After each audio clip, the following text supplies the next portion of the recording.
बाबा कोठवा उठामा जी ओई चढ़ी सुतन बेटी का पापा जी ओई चढ़ी सुतन लोटा का पानी ले जगह बेटी का मम्मी जी का उठाए प्रभु गलदा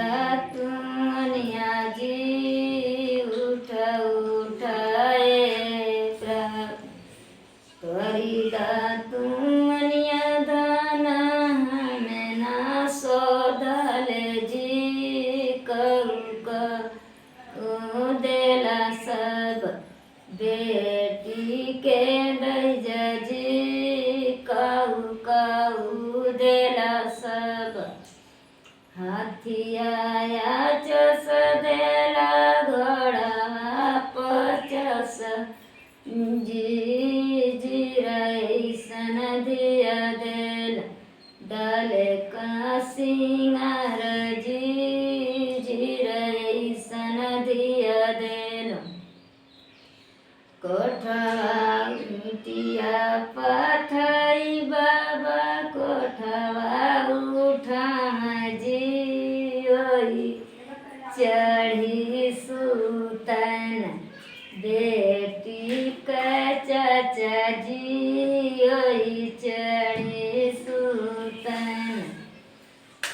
लोटावा का पानी ले जगह बेटी का मम्मी जी उठाए प्रभु कलदा तुमनिया जी उठाए प्रभु तोरी दा तुमनिया दाना में ना सोधल जी कहू देला सब बेटी के दज जी कहू देला सब हाथिया चस देला घोड़वा पचस जी रईसन दिया देल डाले का सिंगार जी रईसन दिया देल मिटिया पथई बाबा कोठवा उठा जी ओई चढ़ी सुतन बेटी का भैया जी ओई चढ़ी सुतन बेटी का भैया जी ओई चढ़ी सुतन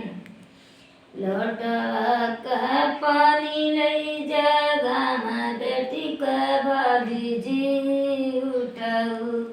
उठाए प्रभु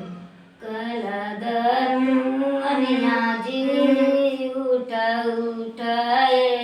प्रभु तोरी दा तुमनिया दाना